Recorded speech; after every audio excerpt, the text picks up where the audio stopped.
hit the nuclear first.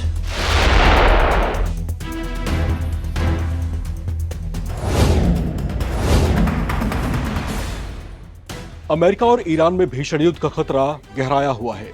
दोनों देशों में तनाव एकदम चरम पर है।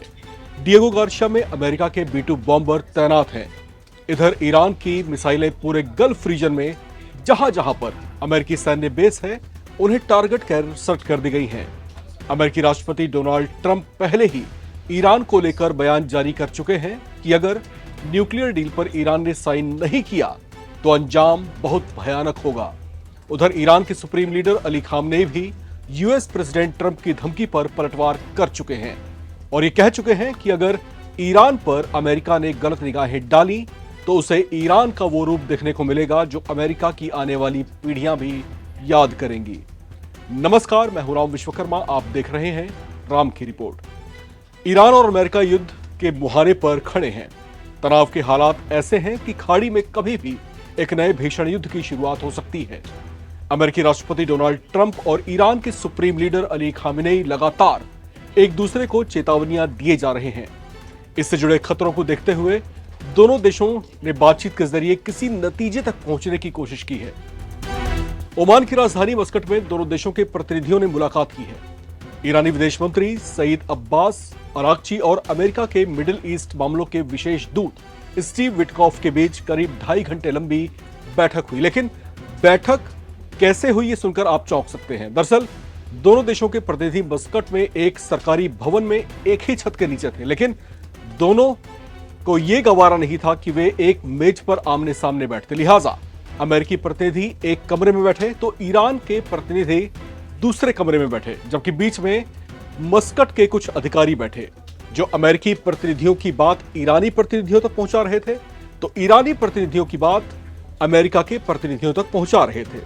लिहाजा बैठक के ऐसे स्वरूप से आप ईरान और अमेरिका के बीच युद्ध के तनाव को महसूस कर सकते हैं कि उन्हें इतना भी गवारा नहीं था कि एक दूसरे का आमना सामना करते या एक दूसरे का मुंह भी देखते। ऐसे में इनडायरेक्ट बातचीत का रास्ता अपनाया गया। आप लोगों ने शायद इससे पहले इनडायरेक्ट मीटिंग वाली बात कभी नहीं सुनी होगी, लेकिन इससे आप समझ सकते हैं कि ईरान और अमेरिका के रिश्ते किस हद तक संवेदनशील हो चुके हैं। बहरहाल दोनों देशों में अगले दौर की बैठक अब 19 अप्रैल को होगी। वो बैठक कई महीनों में चर्चाओं का विषय बनी हुई है।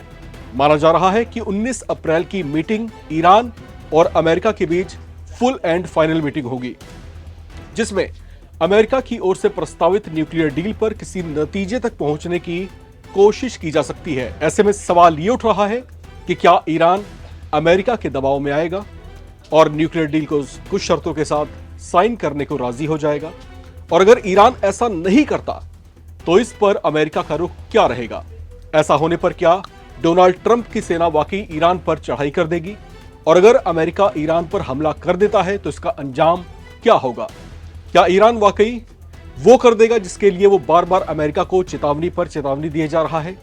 इस पूरी कश्मकश के बीच एक और बहुत बड़ी हलचल होने की संभावना दिख रही है। ये संभावना चीन और रूस से जुड़ी हुई है। दरअसल दुनिया के कुछ बुद्धिजीवियों का कहना है कि चीन और रूस दरअसल ईरान की जमीन पर होने वाले संभावित युद्ध की ताक में बैठे हुए हैं, जिसके जरिए वे युद्ध में उलझने वाले अमेरिका से अपनी खुन्नस निकालना चाहते हैं। टैरिफ के मुद्दे और ताइवान के मुद्दे पर चीन के साथ अमेरिका का 36 का आंकड़ा लगा हुआ है, जबकि रूस समर्थित माने जाने वाले ईरान को रूस से अप्रत्यक्ष तौर से संरक्षण भी मिला हुआ है। अगर अमेरिका ईरान पर हमला करता है तो रूस भी चुप नहीं बैठेगा।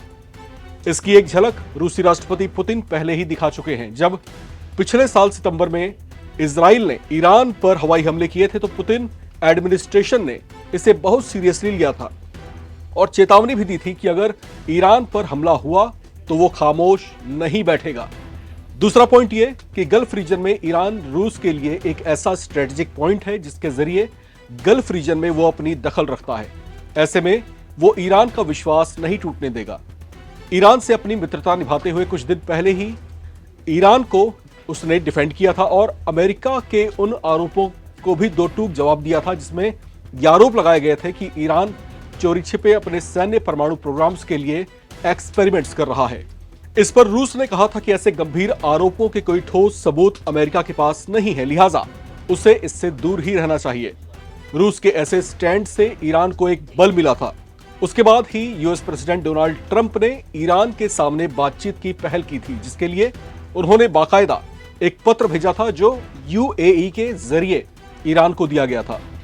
पत्र में परमाणु मुद्दे पर बातचीत का प्रस्ताव था, जिसे मानते हुए ईरान ने कुछ शर्तों के साथ मीटिंग के प्रस्ताव को स्वीकार किया था। लिहाजा अब मस्कट में हुई मीटिंग के बाद ईरानी विदेश मंत्रालय ने बताया कि बातचीत का जो रुख था वो रचनात्मक और शांतिपूर्ण रहा। उन्होंने बताया कि इस दौरान दोनों देशों के प्रतिनिधियों ने एक दूसरे को सम्मान दिखाया और किसी अनुचित भाषा का इस्तेमाल भी नहीं किया।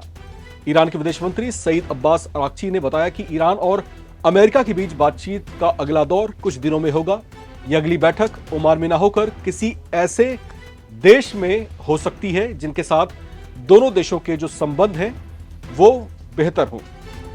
अमेरिका मानता रहा है कि अगर ईरान के पास परमाणु हथियार आ जाएंगे तो वे खाड़ी के दूसरे देशों के लिए खतरा बन सकता है। हालांकि कुछ बुद्धिजीवियों का यह भी कहना है कि अमेरिका ईरान को परमाणु शक्ति संपन्न इसलिए नहीं बनने देना चाहता क्योंकि ईरान रूस समर्थित देश है।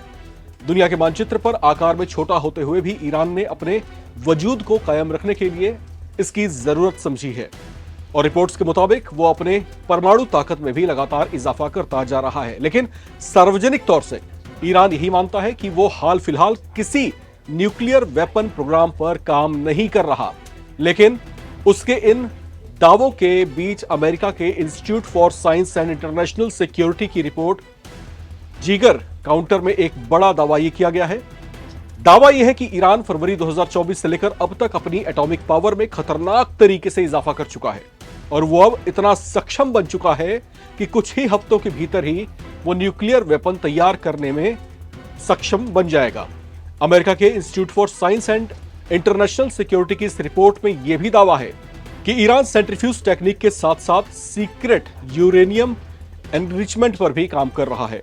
अमेरिका को यह अंदेशा इंटरनेशनल एटॉमिक एनर्जी एजेंसी से उसके घटते सहयोग और ट्रांसपेरेंसी में आई कमी के कारण है। हालांकि अमेरिकी रिपोर्ट में इन दावों का कोई ठोस आधार नहीं दिखाई देता जिससे यह साफ या साबित हो पाए कि ईरान वाकई परमाणु हथियार बना रहा है। हालांकि अमेरिका जो अब तक अपनी प्रेशर टॉक्स के जरिए ईरान के एटॉमिक प्रोग्राम्स पर रोक लगाने की कोशिश करता रहा है, वो अब जोर जबरदस्ती पर उतारू होता हुआ दिखाई दिया था। अमेरिकी राष्ट्रपति डोनाल्ड ट्रंप ने ईरान को नए सिरे से धमकी दी थी कि अगर ईरान परमाणु समझौते को स्वीकार करने से इनकार करता है तो उस पर बमबारी की जा सकती है। ट्रंप ने यह बात अपने एक इंटरव्यू के दौरान कही थी। जिसे परमाणु समझौते की बात ट्रंप कर रहे हैं वो समझौता यह है कि ईरान अपने एटॉमिक प्रोग्राम्स को पूरी तरीके से खत्म कर दे। इस संबंध में अमेरिका पहले ही कहता रहा है कि वो ईरान को अपना परमाणु कार्यक्रम विकसित करने की परमिशन किसी हालत में नहीं दे सकता, जिसे ईरान पहले ही नकारता रहा है। लेकिन अब प्रेशर टॉक्स का रुख बदल चुका है, जो कि अब म्यूचुअल टॉक्स में कन्वर्ट हो चुका है, जिस पर मिलकर दोनों देश बातचीत कर रहे हैं। ऐसा होना गल्फ रीजन में शांति बनाए रखने के लिए जरूरी भी है। लिहाजा अब यहां पर जो एक घटनाक्रम आपने पीछे देखा, जिस तरीके से प्रेशर टॉक्स की बात लगातार डोनाल्ड ट्रंप कर रहे थे और जिस तरीके से प्रेशराइज किए जा रहे थे ईरान को कि वो न्यूक्लियर डील के ऊपर सिग्नेचर कर दे, जो कि ईरान उस पर मान नहीं रहा था। इसके बाद एंट्री होती है रशिया की। रशिया की तरफ से जब आंखें दिखाई जाती हैं, उसके बाद डोनाल्ड ट्रंप के तेवर थोड़े से ढीले पड़ते हैं। डोनाल्ड ट्रंप कहते हैं कि चलिए अब हम बातचीत के जरिए इस मुद्दे को सुलझाते हैं। इसके बाद जो है ओमान की राजधानी मस्कट में एक जगह तय की जाती है जहां पर दोनों देश मिलते तो हैं, एक ही छत के नीचे मिलते हैं, लेकिन अलग अलग कमरों में। शायद आपने इससे पहले कभी सुना नहीं होगा और अंतर्राष्ट्रीय परिप्रेक्ष्य में भी यह घटनाक्रम अपने आप में बेहद ही महत्वपूर्ण रही, लेकिन बड़ी अजीबोगरीब भी रही।